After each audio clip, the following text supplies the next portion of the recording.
Hello, kindergarten. This is Mrs. Viviano, and today is my day to read to you a book and do a little teaching and hopefully a little writing.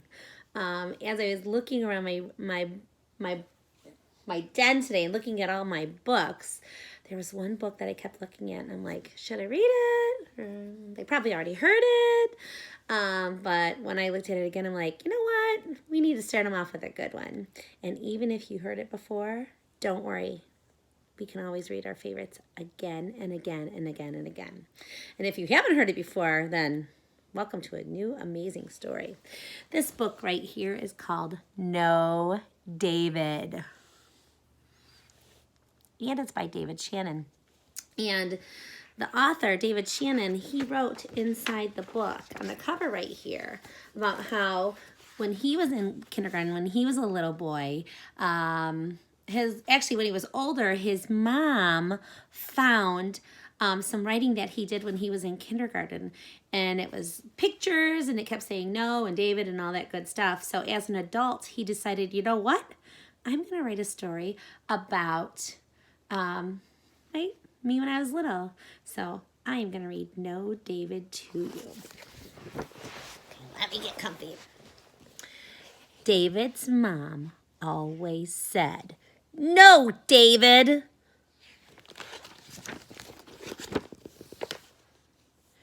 No, David. No, David, no. Uh-oh, he's tracking mud in the house. No, no, no.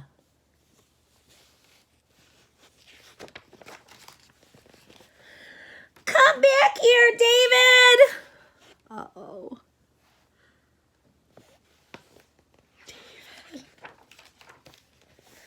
David, be quiet.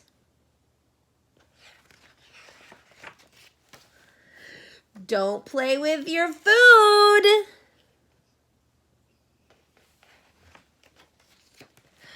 That's enough, David. Chewing with his mouth open. That's enough. Go to your room.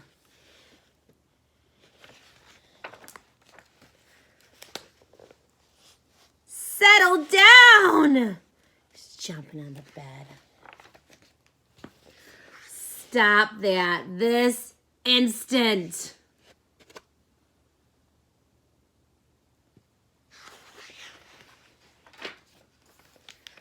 Put your toys away.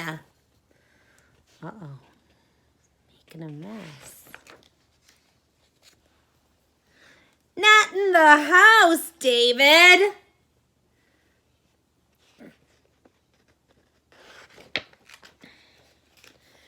I said no, David. Uh-oh, did he do it in the house? Oh, David. Davy, come here.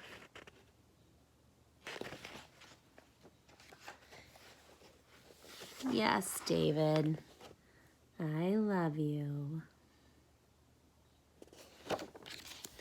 No. I know my class has talked about David before, but I don't know if the other classes have. But right now, I want you to stop and think about David. What's your opinion about David? Is he a good boy? Is he a little naughty? And if you think he's a good boy or a naughty little boy, what are the reasons that make you think he's that way? Press pause right now.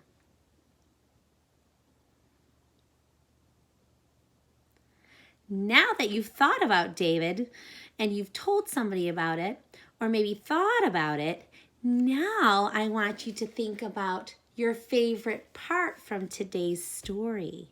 Now, when I look through this book, after I've read it, I know there's a couple of my favorite parts in this story. So I kind of probably already know which one you're going to pick, But for me today, when I was reading this, my favorite part today was the part where he was in the tub and he had all of his toys in there. The tub was overflowing and he was splashing and having so much fun. And the reason why this was my favorite part is because when my boys were little, I have 2 boys, they would get in the tub, they would take all of their sharks and all of their balls and fill it up to the top with bubbles and all kinds of things. And one day, they overflowed it and all the water went down into our basement and it wasn't so great, but it's a fun memory. They were having a good time.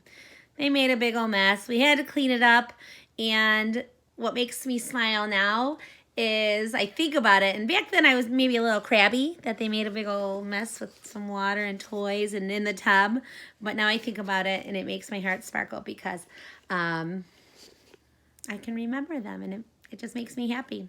So today, your job is to either tell somebody or write on a piece of paper, any kind of piece of paper that you can find. I want you to write or tell someone about your favorite part of the story in this read aloud. And if you do real writing, snap a picture of it and send it to your teacher because all the teachers are going to share them together.